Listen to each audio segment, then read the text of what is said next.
When Björn from ABBA congratulates you on your Melody Festival and win with a sauna video. Yksi, kaksi, kolme, sauna. People from all around the world dance to your song, and your hometown even appoints a KAJ coordinator to deal with the growing tourism due to your success. You probably did something right.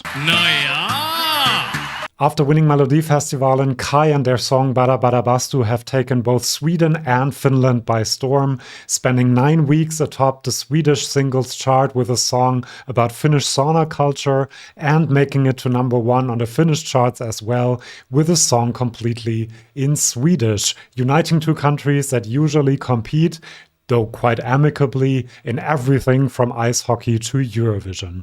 They are so popular that even April's Fool's jokes are made based on them. The Helsinki Transport Authority has said that they will have a sauna-themed tram soon. Companies are promoting their products with sauna as well, and hardware stores report huge sales increases for sauna-related materials. So there's a real KAJ phenomenon going on right now in both Sweden and Finland, and that might spread to all of Europe after Eurovision and indeed the world. So how did 3 guys from a small town manage to win over so many people? I will try to answer this question in this video with the help of some comments from my Finnish and Swedish subscribers. Before we do a deep dive into some cultural reasons, and I also show you my KAJ diagram, please do subscribe to this channel if you don't want to miss any of my videos. I do deep dives on the songs of Eurovision, but also predictions, news videos, lots of fun stuff. So do subscribe if you don't want to miss that.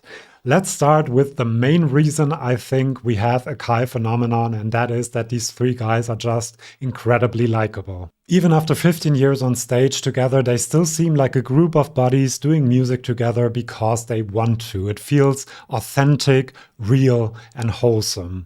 Their friendship goes back even further than that. Jag tror en och en så skulle vi ha försökt blend in mer I majoriteten, men när vi hittade varandra väldigt tidigt så fick man som vara sig själv och vara weird och göra roliga grejer tillsammans, och då kunde inte riktigt någon heller reta en, för de visste som inte, ja, vad fan ska vi göra de här? Nej, det blir 3 mot 1, ja. Ja, exakt, och som att So they really seem to have found each other, and this very old and strong friendship shines through in every performance and every interview that they do and makes them so relatable. They stay true to their regional identity, singing in Swedish dialect, and despite that now they have found mainstream success. And all of this happened very organically. There was no genius PR plan. They weren't cast to fit together as a band. They just do. And that feels like an underdog or Cinderella story. Bara, Bada, Bastu and their other songs are also incredibly funny and relatable at the same time, because they talk about everyday occurrences like being allergic to pollen or small village life. I especially like their version of Nessun Dorma, which doesn't only show that Jakob is an incredible singer,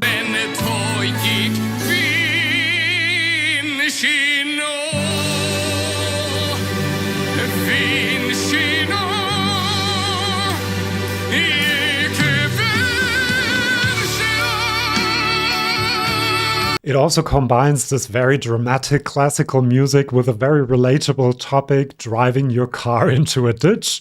That's version #1. And in version #2, they talk about people from Helsinki going to Estonia to buy cheaper alcohol and bringing that back on the ferry, which is version 2 that I like personally even more, because I have experienced myself all the Finns boarding the ferry from Tallinn to Helsinki with their wine carts. It's the kind of humor that doesn't need to swear, to be crass, to belittle or make fun of others in a negative way, which makes it so much more enjoyable and also makes it stand out in our world of cynicism.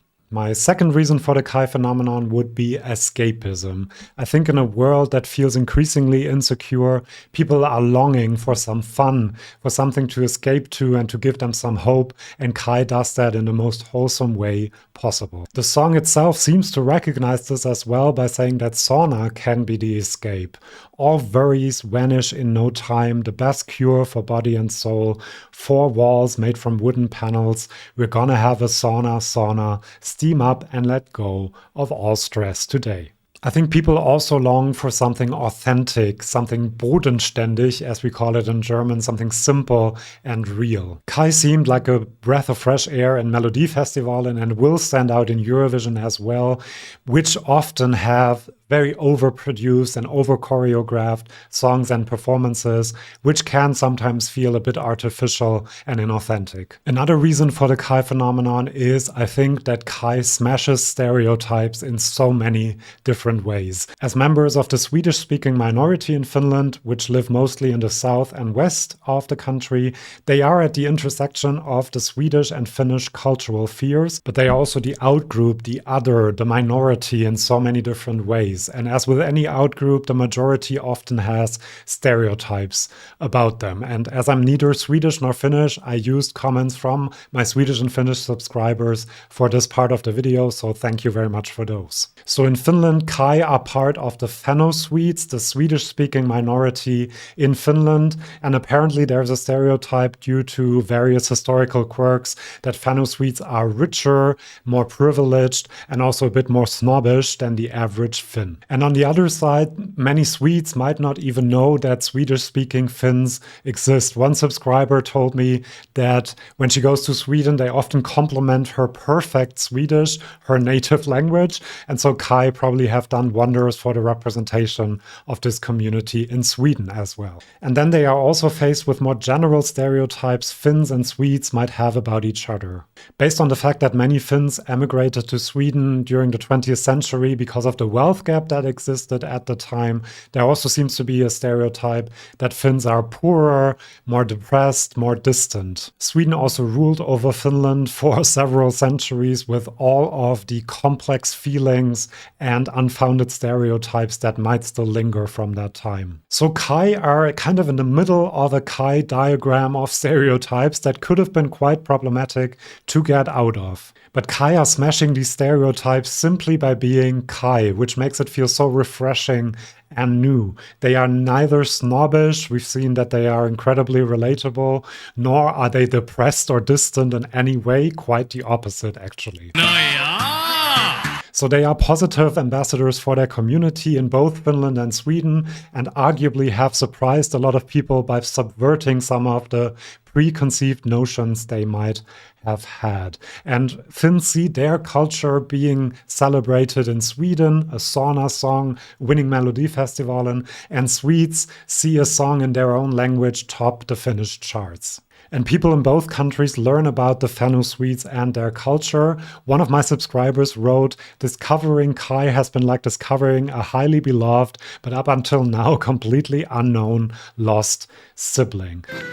Nyt ehkä suomalaiset ymmärsivät, että täällä asutaan Suomessa ja puhumme niin kuin äidinkielenä ruotsia ja että me olemme olemassa.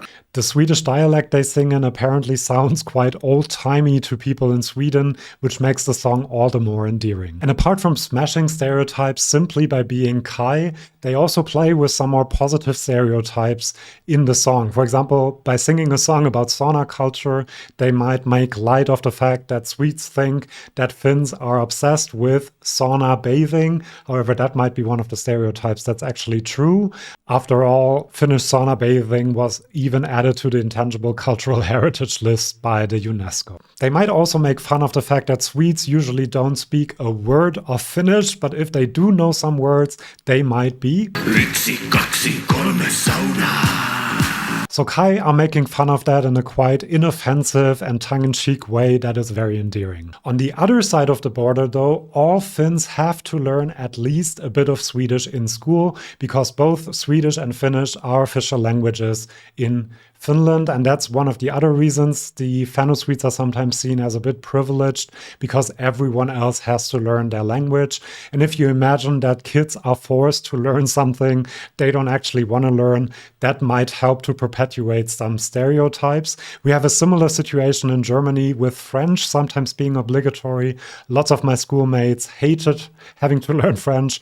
I loved it because I had some French songs that I wanted to understand. And so with KAJ topping the Finnish charts, maybe these kids now have something to learn Swedish for. And KAJ seem to be quite conscious of their important role. In Bara Bada Bastu, they mention Aija Sajonmaa, a Finnish tango singer who was also popular in Sweden and tried to represent both Finland and Sweden at Eurovision, but never got to go. So she was quite a known entity in both cultural spheres, kind of like KAJ now. And now she finally gets to go to Eurovision in the song, at least in the lyrics. And last but not least, by winning Melodifestivalen, they have also smashed stereotypes Eurovision fans had about Swedish Eurovision entries always being generic English pop. And my last reason for the KAJ phenomenon would be a return to national cultural identities. In a world that feels more and more unstable and insecure, it seems like more people are returning to the roots, to regional and national cultural